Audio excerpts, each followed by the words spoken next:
ಹುಡುಕಿದರು, ಮರದ ಮೇಲೆ ಹುಡುಕಿದರು, ಕಾರಿನ ಕೆಳಗೆ ಹುಡುಕಿದರು, ಮರದ ಮೇಲೆ ಹುಡುಕಿದರು, ಕಾರಿನ ಕೆಳಗೆ ಹುಡುಕಿದರು, ಹುಡುಕಿದರು ಹುಡುಕಿದರು ಸೊಳ್ಳೆ ಗೂಡನ್ನು ಹುಡುಕಿದರು, ಹುಡುಕಿದರು ಹುಡುಕಿದರು ಸೊಳ್ಳೆ ಗೂಡನ್ನು ಹುಡುಕಿದರು.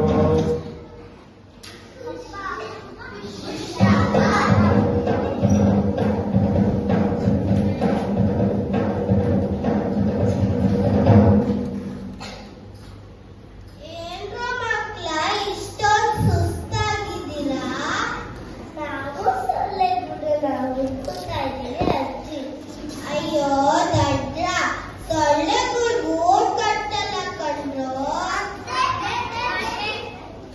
ಮನೆ ಸುತ್ತಮುತ್ತ ನೀರ್ ನಿಂತಿರುತ್ತಲ್ಲ, ಅಲ್ಲಿಂದ ಬರುತ್ತೆ ಸೊಳ್ಳೆ.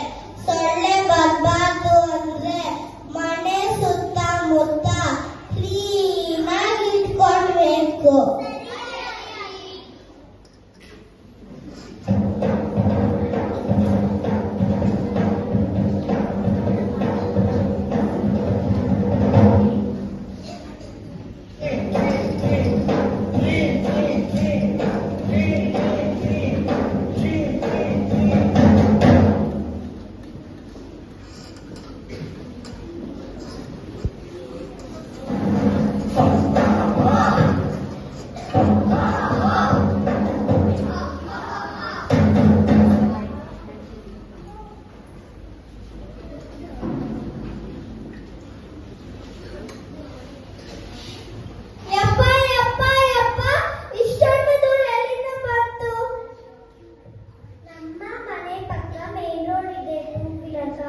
ಎಷ್ಟು ಧೂಳು ಬೀಳುತ್ತೆ ಗೊತ್ತಾ?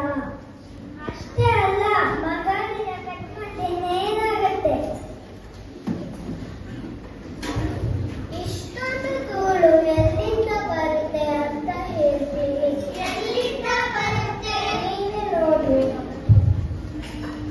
ನಾನು ತರಕಾರಿ ತರ ಹೋಗ್ತೀನಿ, ಗಾಯಲ್ಲೇ ಹೋಗ್ತೀನಪ್ಪ. ಅಯ್ಯೋ, ನಮ್ಮ ಮನೆಯಿಂದ 10 steps ಆಗುತ್ತೆ, ಅದಕ್ಕೆ ಗಾಯಲ್ಲೇ ಹೋಗ್ತೀನಪ್ಪ.